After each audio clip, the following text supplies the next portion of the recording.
Lecture 5. Tracing the growth of an ecological awareness in the early modern mind, we now move from Germany to England. It was in England, toward the end of the 18th century, that the problems caused by technological progress first became apparent. There was massive industrialization, leading to urbanization and hellish living conditions in the inner cities due to the pollution of air and water. You have all read your Dickens. The Romantics of the early 19th century witnessed rapid changes in human society and in the environment.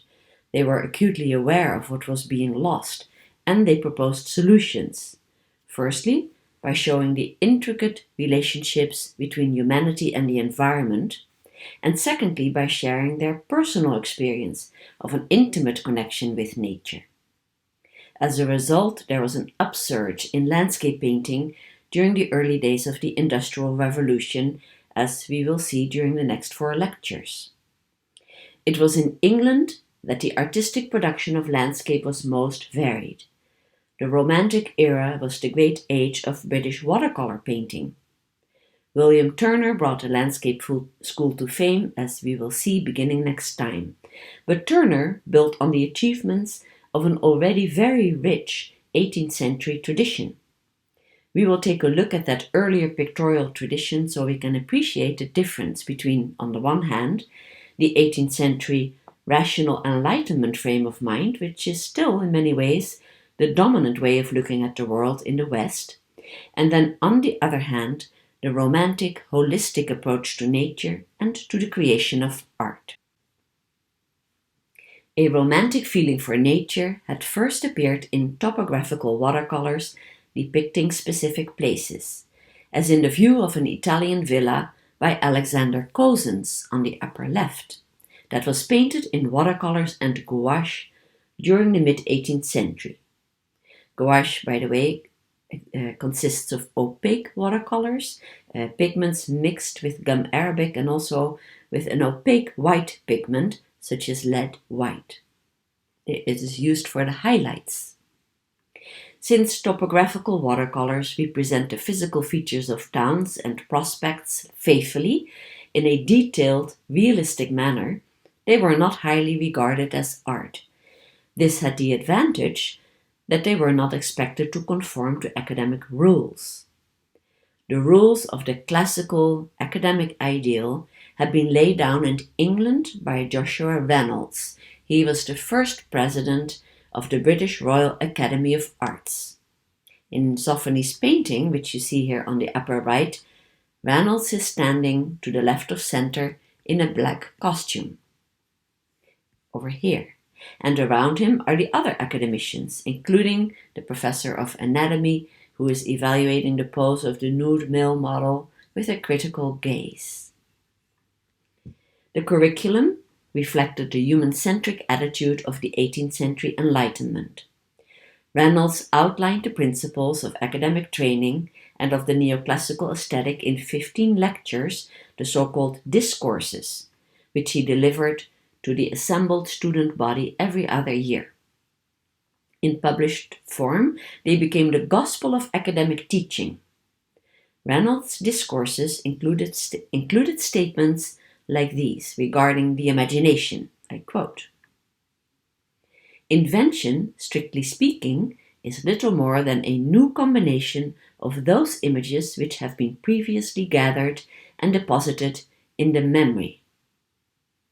The Enlightenment had a materialistic, even mechanistic understanding of nature and of the mental faculties, and it was supposed to work as follows.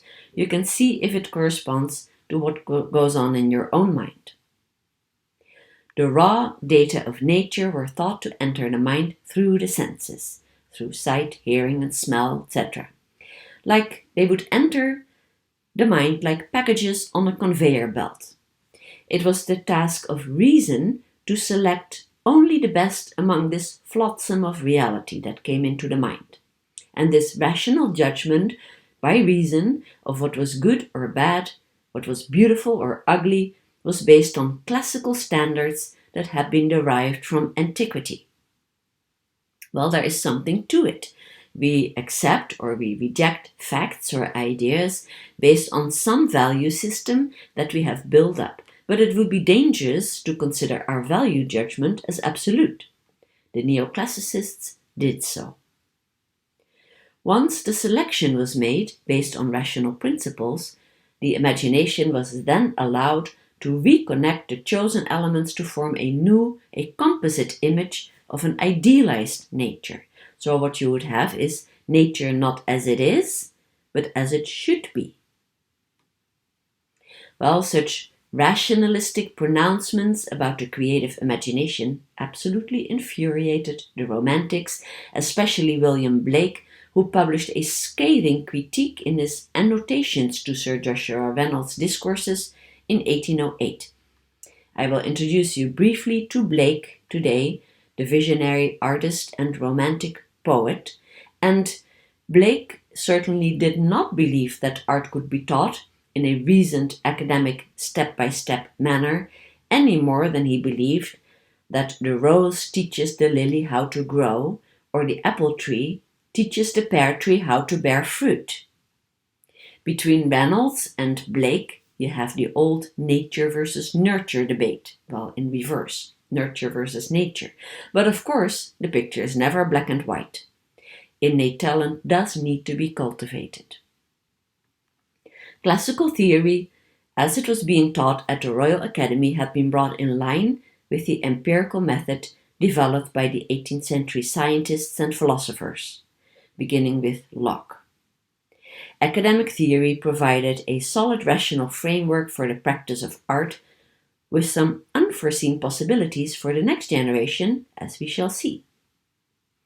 A.Cozens, the author of this lyrical Italian landscape on the upper left, was a topographical draftsman and watercolor painter, although he's better known today for his published manuals on landscape composition, a page of which you see on the lower right.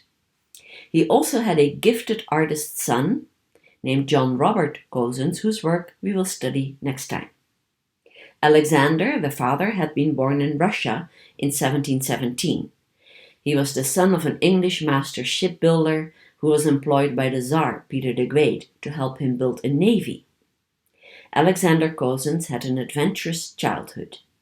Then, from the age of 10, he was educated in London. In addition to the classics, he studied drawing, painting, and etching. In 1746, he went on an artistic pilgrimage to Rome, where he made his fresh and luminous watercolor of an Italian villa on the upper left, among other works. After his return from Italy, Alexander Cozens became a drawing teacher, and by the mid-1760s he taught at Eton. Eton is the very prestigious boarding school, or at least was, for the sons of the British aristocracy, but that school still exists. The Prince of Wales was among Alexander Cozens' pupils. Like many of his Enlightenment contemporaries, Alexander Cozens was a compulsive inventor of systems and methods, and this led him to create some strangely imaginative landscapes. Cozens published his teaching methods in a series of instruction albums on landscape composition. So on the lower right you have a sheet of etchings for a treatise entitled as follows: The Various Species of Composition of Landscape in Nature. The various species of composition. The drawing by Alexander Cozens that you see on the lower left is a version of the etching with the same subject in the upper left-hand corner here of the sheet. So these are the same composition. But the drawing was done in monochrome watercolor and portrays a mountain landscape with a hollow, which is the title also of this etching. Well, as you can easily recognize, this is an invented, a generalized landscape, not a faithful topographical record of an actual place, such as the watercolor view of an Italian villa. In order to help his high school students at Eton master the art of landscape composition, Cozens based his teaching method on the most advanced contemporary understanding of how the mind acquires knowledge. The steps which he laid out correspond to those of the empirical scientific method. And I will go through this. There's also you can compare it to what you have in your slide list. So the observation of the natural world came first. That is a logical approach, after all, for a topographical landscape painter. The sensory data obtained from this particular individual observed nature were then analyzed and ordered in the mind to form simple ideas. And these simple ideas, these simple concepts, were then further bundled into groups, giving rise on a still higher level to a set of comprehensive ideas of a more general nature. So these are the general theories. And then at the top of this pyramid, that is the most abstract level, was, at least supposedly, theoretically, the absolute truth. The groupings of ideas into a hierarchy, like a pyramid shape, corresponded to the system of taxonomy that had been devised by the Swedish scientist Linnaeus in the 18th century as well. Linnaeus had introduced the categories of species, genus, and family to the plant and animal kingdom. Of course, we still use these terms today. Species is the basic unit of classification. Take, for example, lions and tigers. These species are comparable to Cozens' simple ideas, and therefore that gave rise to the title of Cozens' treatise, The Various Species of Compositions, Simple Ideas of Composition. Lions and tigers are grouped together in the cat genus Panthera. Together with other cat genera, such as the domestic cat or the lynx, they belong to the cat family Felidae. The cat family and the dog family then both belong to the order Carnivora, and so on. So genus would be comparable to Cozens' groups, and family would be comparable to his general ideas. Just to refer to your slide list. Building up these various levels of knowledge was done by the gradual process of generalization and abstraction. The key objective of classical teaching at the Royal Academy, but also at Eton, was to gradually form the students' aesthetic judgment so that they would know how to select only the true, the good, and the beautiful from among the perceived imperfections of reality. Students were expected to subtract everything of an irregular nature, or what Reynolds called the accidental deficiencies, excrescences, and deformities of things. But forming the students' critical judgment was easier said than done. If you would just send the students out into the field, as of course I am doing, and then leave them to their own devices to make some sense of nature intellectually, they would not know what to do with the overabundance of empirical data among the myriad forms of nature. And of course, you will be provided with some guidebooks and some tools. But it was the task of the teacher to furnish the minds of his students with a stock of proven general ideas, some kind of framework. And that is where Cozens' guidebook comes in. Cozens developed his various species of composition as a quick reference guide to 16 clearly differentiated types of landscape, abstracted and compounded from nature, thereby saving his students much effort. So, for example, the other 3 compositions on the printed sheet, they are described as follows. So, on the upper right, you have a recess near the eye. Then on the lower left, a composition not extensive of various clusters of objects wherein no object or cluster is predominant. And then on the lower right, you have a spacious or extensive landscape. Each of these etchings read like a diagram.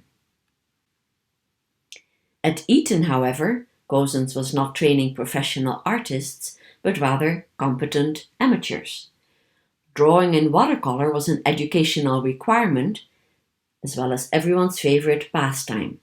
But Cozens saw his students chafing under the discipline of copying prints, including his own diagrams, and so he devised a further shortcut.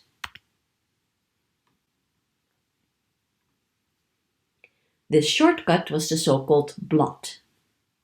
Cozens had been practicing the blot since the 1750s, but the final exposition of his ideas on making a blot appeared in the New Method of 1785, published a year or two before his death. On the right you see blot number 2 from Cozens' New Method. It was printed in aquatint, which is a refinement of etching. On the left, the upper left, is a brown wash blot drawing in which Cozens has developed the composition in greater atmospheric perspective. With 3 flat overlapping planes, or with only 2 planes in the aquatint, it is obviously not a classical composition according to the formula taught at the Academy. An example of that would be the wash drawing you see here on the lower left, done by Claude Lorrain, of a landscape with dancing figures during the mid-17th century. These classical pastoral landscapes of Claude Lorrain, which were absolutely revered in England but also elsewhere, show a gradual recession into space toward a hazy distance, and this space is formed by balanced landscape elements which project from the sides of the view, either left or right or both. So these framing trees on either side became a stock motif in classical landscape. With his new method, Cozens encouraged artists to explore original configurations. His blots introduced an endless variety into the arsenal of classical landscape composition. Cozens handed the Romantic generation of landscape painters vastly expanded means of expression and also a much better understanding of the creative process. His method consisted of making blots and splashes in sepia or black ink on paper, half by chance and half by intention. The blots would suggest the general shapes and masses of a landscape, like the one on along the top. The student or the artist could then proceed to work out the composition in more refined detail in stages, as he himself has demonstrated on the lower left and the lower right. And the idea had been suggested to Cozens by Leonardo da Vinci, from whom he took the following quote: "If you look upon an old wall covered with dirt or the odd appearance of some streaked stone, you may discover several things like landscapes, battles, clouds, etc. In the blot, full attention has been given to the overall structure of the composition and also to the individual strokes. They are obviously not descriptive of any landscape forms. The calligraphic character of these strokes and scribbles gives the landscape blot an almost oriental mysteriousness. The resemblance of Cozens' blots to Chinese ink and brush painting, which we of course will study later in the semester, that has often been remarked upon, and it is possible, but not proven, that Cozens had seen such works. However that may be, it was not a necessary source. The blot developed logically out of his own didactic understanding and out of his creative insight. Cozens' whole approach was designed to bypass any outside influences and to draw from something fundamental and original in the mind of the student or of the artist himself. So any formal similarity between Cozens' blots and Oriental painting must spring from a similar kind of practice. The Romantics appreciated the instantaneity of Cozens' blot drawings and their suggestive informal character, their play on the accidental, which is in fact exactly what Reynolds abhorred given his very methodical and rational approach. With their painterly execution, Cozens' blots were the antithesis of the carefully drafted, severely intellectual linear designs of the neoclassical school, even though they were in the end meant to accomplish the same goal of creating a strong, simple, and unified composition. In order to take his shortcut to original invention, Cozens has basically turned the academic method around. Instead of weeding out the undesirable aspects of nature, which is a very lengthy process, the practice of blotting provided the artist with a seed of invention. Instead of asking his students to get a grasp on reality intellectually, with the input from numerous great masters of the past, such as Claude Lorrain, and then arriving finally at the end of this subtractive exercise at a design of noble simplicity and grandeur, A.Cozens told his students to forget all that momentarily and focus the mind on one simple idea. He told them to concentrate completely on the most general notion of landscape, like, for example, the edge of the hill or a mountain near the eye, or the tops of hills or mountains, or two hills, mountains, or rocks opposite each other, etc. So these are among the simple, generalized ideas depicted in the diagrams of his earlier publication, namely the various species. A.Cozens described the process of making a blot as follows. Possess your mind strongly with a general subject, and then, with the swiftest hand, make all possible variety of shapes and strokes upon your paper, confining the disposition of the whole to the general subject in your mind. The mind was not allowed to wander off and get entangled in the execution of the parts. That was left to the broad movements of the hand. The mind had to stay centered and turn inward and be entirely absorbed in its own vision. Well, this is in fact a version in embryo of Caspar David Friedrich's advice. Friedrich had written the following: close your bodily eye so that your picture will first appear before your mind's eye. Then bring to the light of day what you first saw in the inner darkness. A.Cozens' work lacks Friedrich's spiritual dimension, but it was his psychological insight into the artistic process that led to a paradigm shift in how nature was perceived by the Romantics. It is the innermost nature of the observer and the creator that comes into play in Romantic art as much as the nature being observed. The artist who comes closest to Friedrich in England is Samuel Palmer. You see his transfixing self-portrait on the lower right, and then one of his drawings in ink to the left.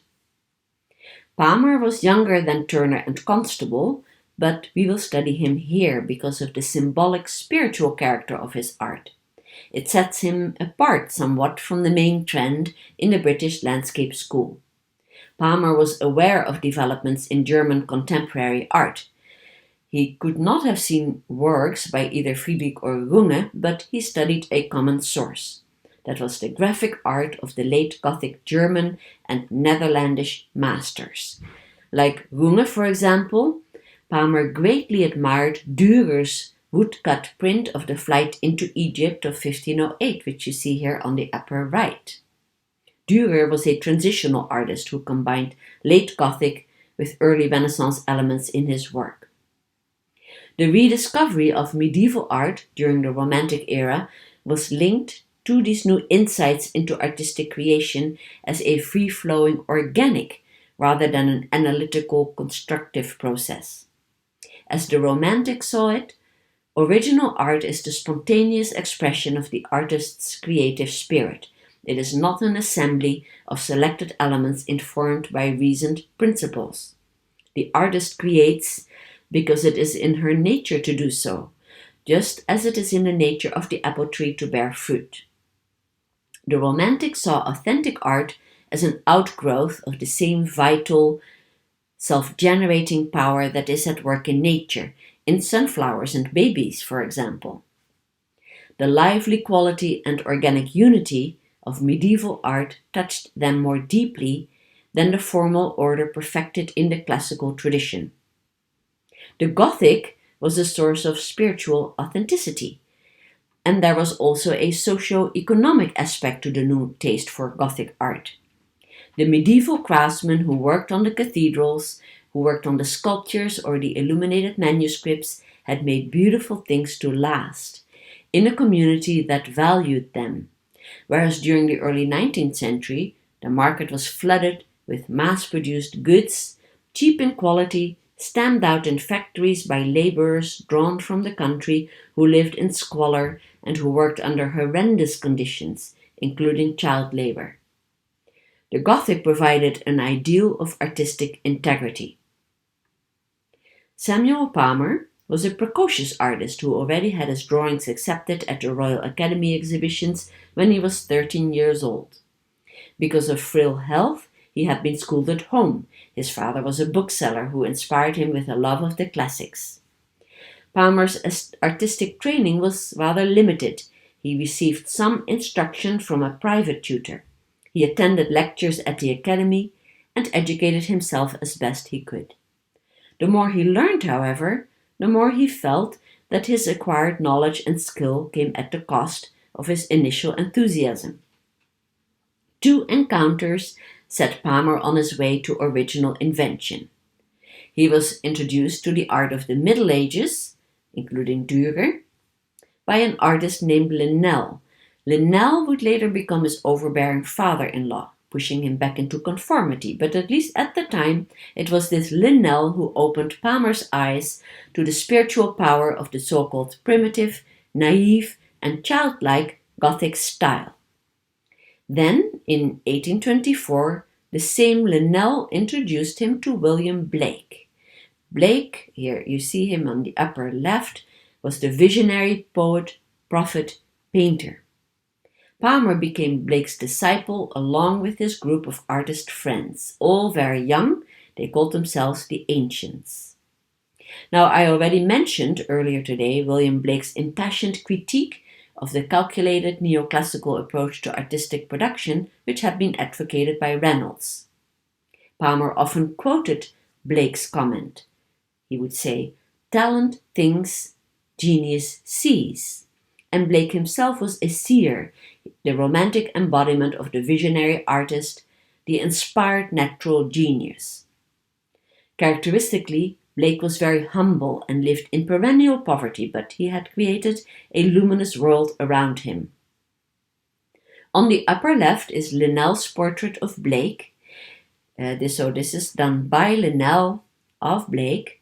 And then to the right, in the center here, is one of Blake's watercolor illustrations to Dante's Divine Comedy, which had been commissioned by the same Linnell, because Linnell intended these designs by Blake to be published as engravings. It shows, this watercolor by Blake shows Dante and Virgil standing on a towering cliff, and then below a billowing cloud they discover the poets of antiquity, including Homer, Horace, Ovid, etc., in a grove of trees. The ancient poets are cut off by the canopy from the flying daughters of the imagination. Blake's forms, which are drawn in strong, flowing outlines, reflect his appreciation of the Gothic style, and Palmer described them as follows. The figures of Mr. Blake have that intense, soul-evidencing attitude and action and that elastic, nervous spring which belongs to uncaged, immortal spirits. In medieval art and in the work of Blake, Palmer found the purity of mind, the joy and simplicity that reminded him of his own childhood. At the time, he was all but 19. He went on a quest to recapture that magical perception of the world, the childhood perception. Well, last time, during the workshop, we explored the intuitive connection of the child with nature and also the power of childhood memory. Palmer was haunted all his life by an early memory of watching cast shadows on the wall from the branches of an elm tree behind which the moon had risen. "I never forgot those shadows," he said, "and I'm often trying to paint them." He had been less than 4 years old. And he also even still remembered the quotation which had been provided by his nurse at that time, which went as follows: "Vain man, the vision of a moment made, dream of a dream, and shadow of a shade." It is a reminder of transience and adds a dark note. In Palmer's ink drawing of a church among trees in the evening, that is the one on the lower left, it was done when he was 24 years old, there is no visible moon, but this striking silhouette of the tree to the right spares out a circular form as it loops around against the illuminated sky. The entire landscape is cast in moonlight. With his imagination set on fire by Blake, Palmer's studies from nature now took on a vivid intensity. On the upper left is a page from his famous sketchbook of 1824, some pages of which are among your readings, and then there's two more pages on the lower right. The page on the upper left shows 3 types of trees, carefully observed as to the architecture of the trunks and the spreading branches. The one on the left is a young horse chestnut tree, with its pomade leaves, which are also seen in close-up here to the right. Here you see clearly defined contour lines. The horse chestnut was considered an ungainly tree because of its lumpiness, but Palmer looked for individual character in all the particulars of nature.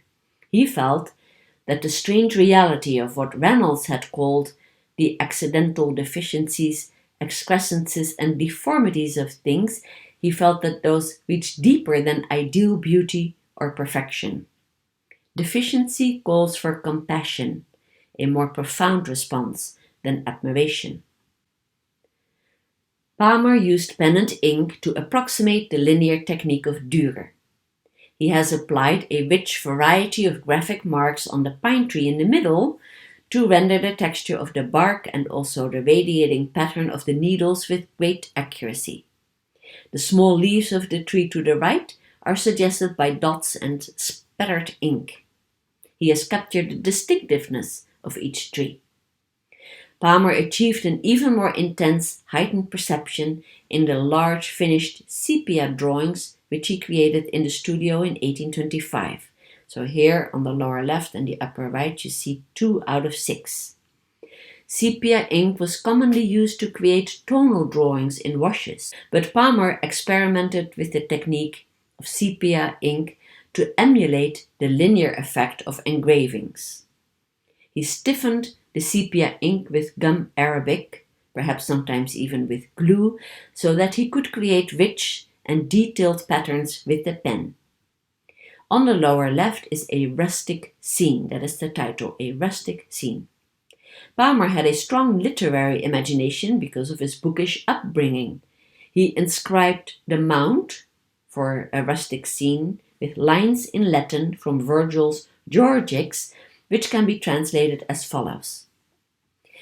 When the scales make the hours for daytime and sleep time balance, dividing the globe into equal hemispheres, light and darkness, then set your bulls to work, farmers, and sow your barley, up to the last showers on the frost-bound limits of winter. This painting, on the lower left, represents a late summer scene around the autumnal equinox of September the 22nd. The corn is ripe, and the apples are ready to drop off the tree. The waning sickle moon appears in the sky above conical hills, indicating a time of early morning, and you can see how the entire orb of the moon is visible in the faint ashen glow of earthshine. Earthshine is an effect of sunlight reflected from the earth onto the night side of the moon. The moon is enlarged and placed along the central axis, with its roundness echoed by all of the other condensed forms of the landscape, in order to symbolize the harmony of the universe. The rustic scene has a cosmic significance.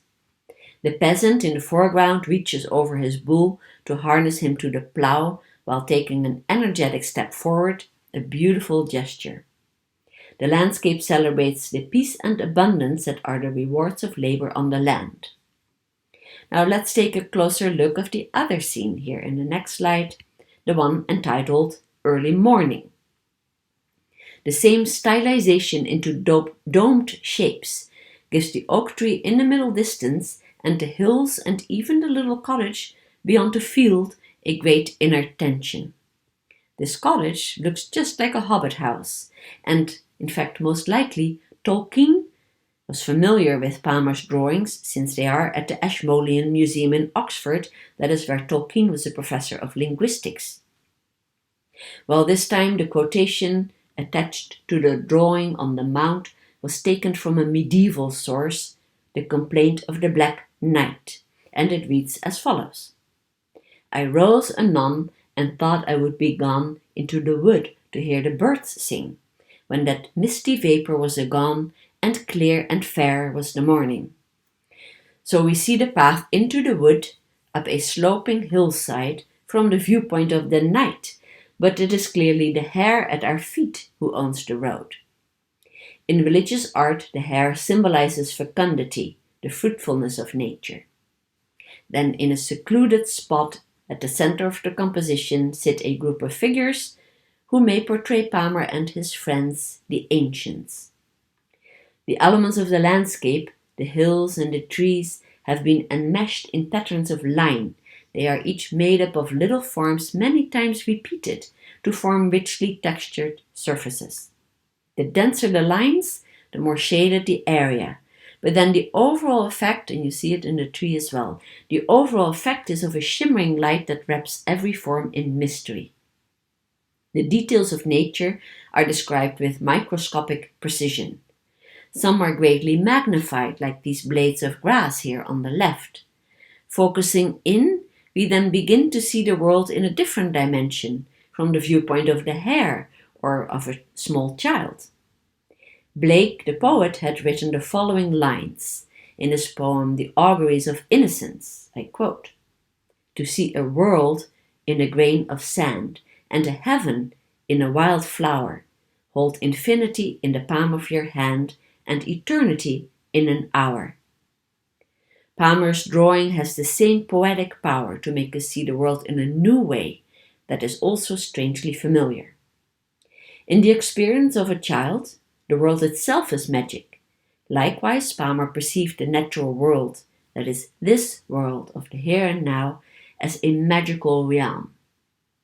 His landscapes were not drawn from fantasy, but from deep feeling and also from a sympathetic imagination engaged with reality. Blake's advice to Palmer summarizes the creative process as follows. Firstly, Blake said that, I quote, we should draw anything we want to master 100 times from nature till we have learned it by heart. End quote. When the thing is learned by heart, you don't have to think about it anymore. It has become absorbed into the subconscious and becomes part of the inner life. Once this is accomplished, Blake told Palmer, you have only to work up imagination to the state of vision, and the thing is true. So there is a continuous flow from accurate observation to complete absorption and identification, and then to original creative expression. Blake's advice is differently phrased, but has the same meaning as what Friedrich said, namely to close your bodily eye so that your picture will first appear before your mind's eye, then bring to the light of day what you first saw in the inner darkness. The inner darkness is our intuition. In 1826, Palmer moved to the village of Shoreham in Kent to set up an artist's community with the ancients. He went back to the land in search of an alternative lifestyle. Palmer and his artist friends wanted to revive the spiritual values and the sense of community which were being lost to modern society as a result of industrialization and urban sprawl. And that is almost 200 years ago. Palmer grew a beard and long hair and wore archaic robes, professing love and so forth, sounding familiar. He spent 7 years in Shoreham while the others came and went. Palmer drew and painted studies from nature in Shoreham side by side with his visionary compositions, but even in his naturalistic studies, he transcended the common view of reality by sheer intensity of observation. These two studies of trees were done in watercolors with a mixture of other media, brown ink and gouache. Palmer drew them for Linnell in 1828. They portray real places and real trees. Those were the ancient oaks and beech trees at Lunningstone Park. It was on the grounds of a medieval castle in the valley of the Darrand, which was named for its oaks in Celtic times. Each of these two landscape studies is focused on an individual tree of massive girth, but the surrounding woods are also suggested. A golden glow on the horizon sets off the browns and greens of the tree trunks in the foreground. So on the left, the upper left, it is the yellow of the foliage turning color in fall that you see here along or blocking the horizon. And on the right, the lower right, it is striking the ground under the canopy. Palmer concentrated on the idiosyncrasy of the organic shapes. He celebrated the individuality of each tree and captured their awe-inspiring presence. The monumental oak in the drawing on the left radiates pure energy with its untamed branches spread widely in all directions. Some are angular, some twisted, some are thin and gracefully arched. The tree embodies an unassailable strength. Blake once told his disciples that he had stared at a knot in a tree until he became scared of it. And Palmer must have done the same because the feeling is transmitted to his drawing.